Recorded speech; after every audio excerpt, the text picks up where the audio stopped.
memo bibia kwa babiem de ba channel so na sabre ayen semwa koso ewo my Ghana mu atwa se wote de wonhu ye de wonte ye atwa se de brew ano enti na sabre ya gebre de ntiremu no de eba 2 months into the election 2024 sembebre na na koso with respect to election no political parties ahoboa isi ahoboa Ghana for yen so ahoboa chesensem ne do so pa na sabre ya gebre de na ye se de abeto ya pono so no ma emfa ntiremu no emfa emro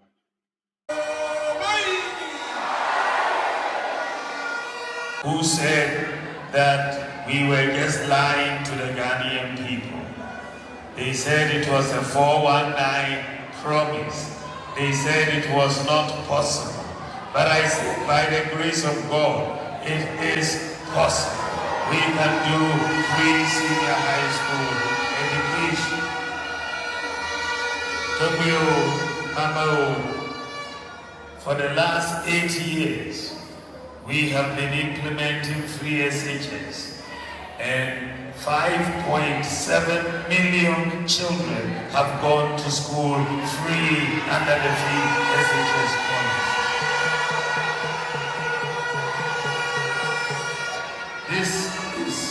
This has never happened before. This is historic. And I will say that during the previous government, even chalk was a problem in school.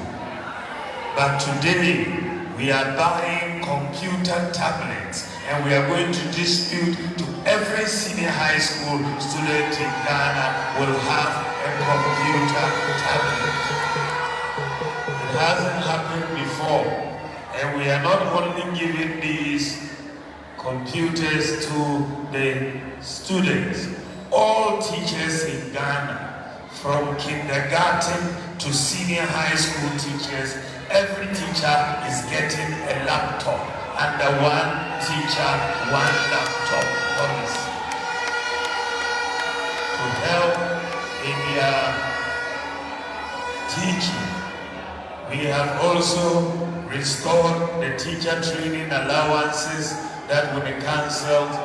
We have restored the nursing training allowances that were cancelled. We have brought the National Ambulance Service back to life under the one constituency, one ambulance policy. When we came into office, the whole of Ghana had only 37 ambulances. But today, we have 307 ambulances in Ghana.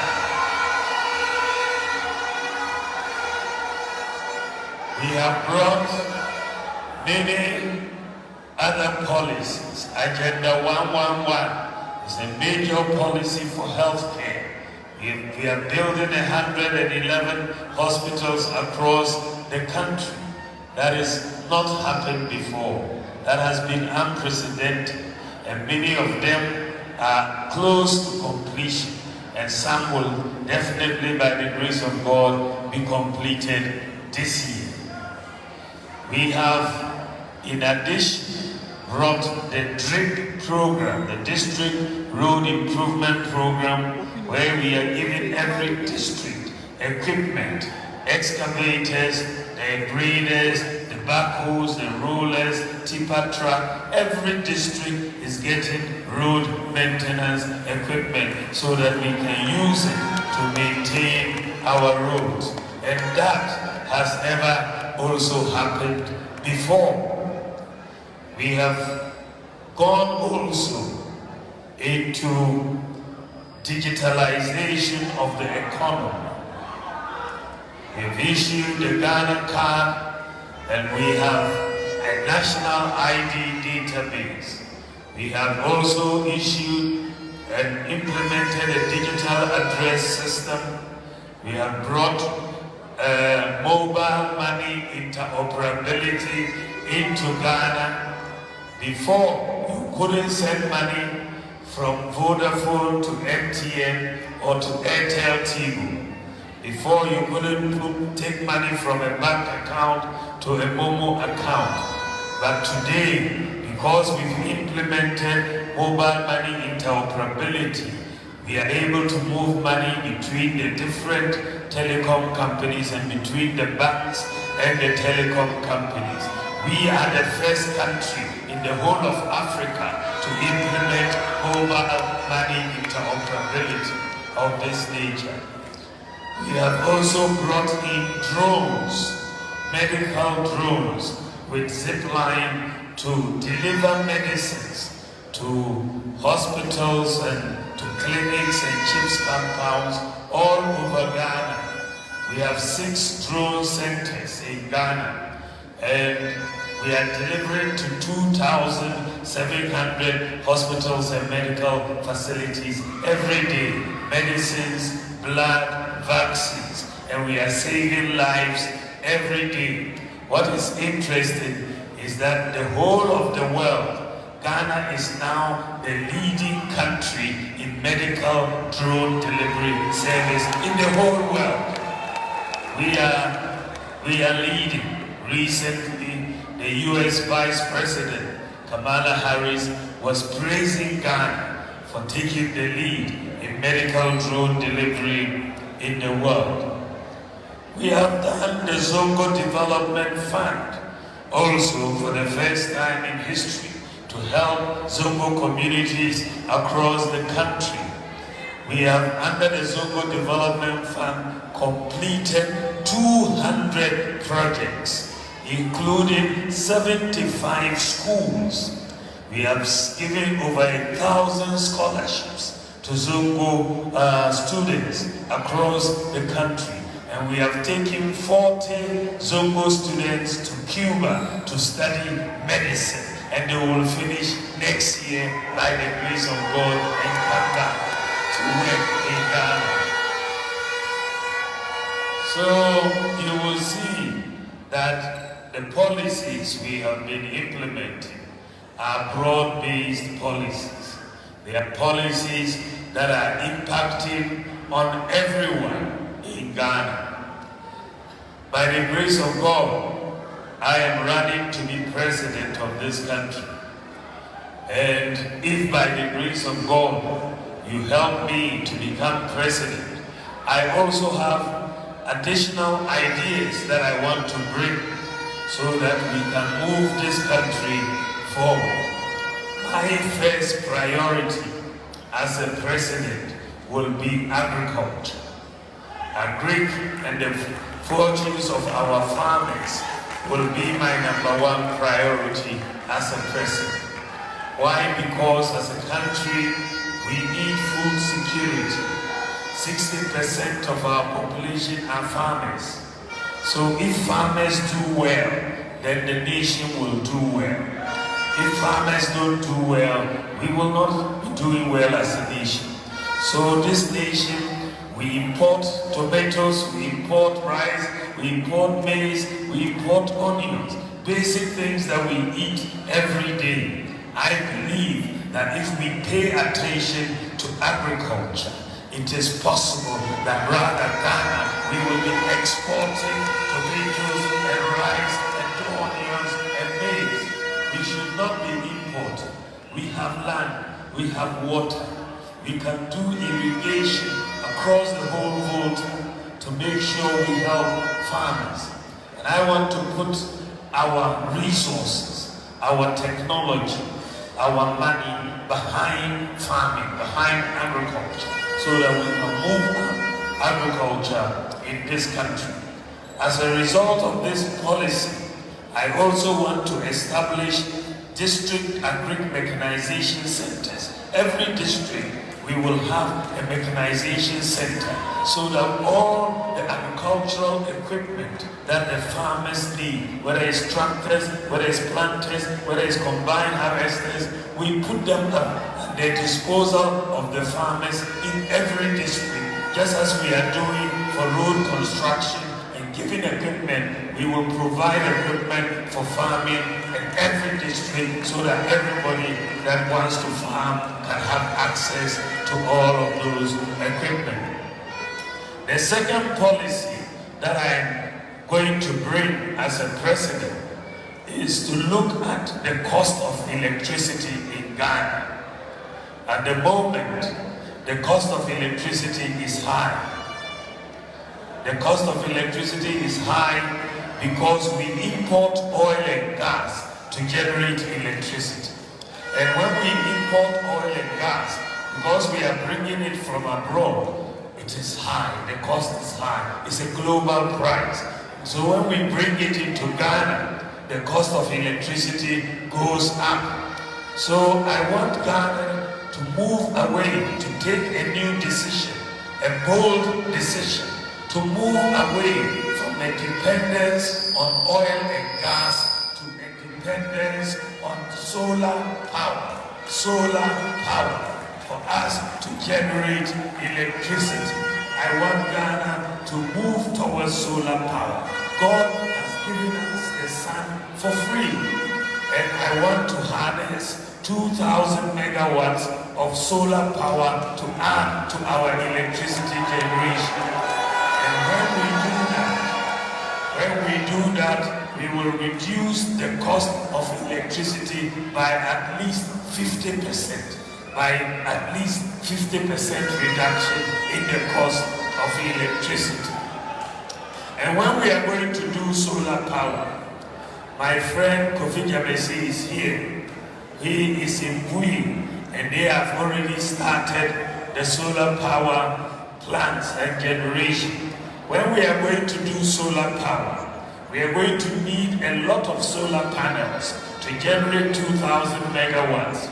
A lot of solar panels, which means we need solar farms across many districts.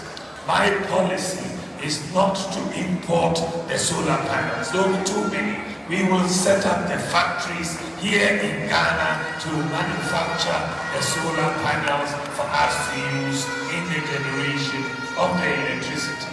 And when we do that, we will create jobs for our own people and reduce the cost of the move towards solar power.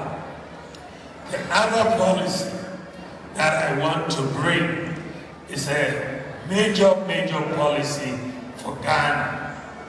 If you look today at our fisher folks, one of the biggest problems our fishermen have is premixed fuel.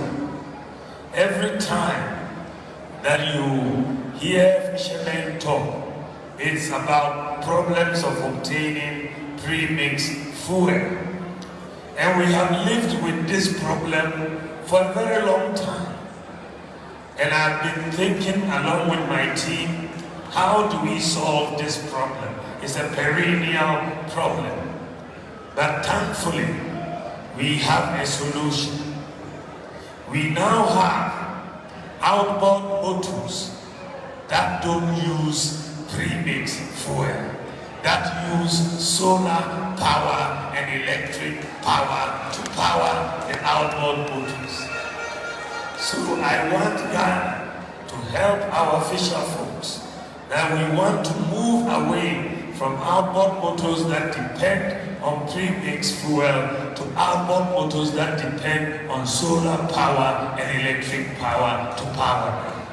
And so at the end of this month, the beginning of next month, we are going to pilot the solar powered outboard motors for all the fishermen to see how they work, so that they all buy into that concept. So by the first week of November, we will be demonstrating these solar powered, electric powered outboard motors across the fishing communities, across the country, so that we can move. So if we move to these outboard motors which are not powered by solar, we will save a lot of money in the first place. Fishermen don't need to buy premixed fuel to power their boats. We'll save a lot of money, and then also government will also save a lot of foreign exchange that we use to import the fuel. And so we are also going to help the fisher folks by giving them credit facilities to buy these outboard motors so that they can pay bit by bit and overtime. So it's going to be a major policy. Another major policy that I want to introduce into Ghana is a policy that deals with chieftaincy. It's a policy that I have worked on with my good friend Kofi Jabesi, who chaired my manifesto committee to deal with this issue. I want Ghana to bring the chiefs more into governance. Since independence, we have kept our chiefs away from the governance of this country. And it has been a mistake. So I want to amend Section 63 of the Chieftaincy Act to give more powers to the chiefs to help us to govern this country. There are so many cases that we can do in our palaces. So many cases can be resolved in our palaces, but we take them to court and clog the court system. So I want to amend Section 63 to give the chiefs some more powers to help us in the governance of this country. The other thing that I want to do, because if the chiefs are to help us, we also have to help the chiefs. So in terms of resources to the palaces, currently we pay only paramount chiefs, but they are not living allowances. They are too small.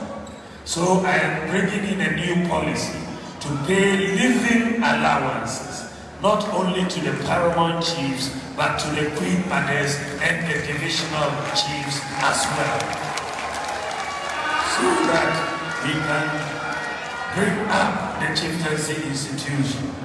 I also want to help the churches and the Islamic institutions. The churches and the Islamic institutions help this nation so much.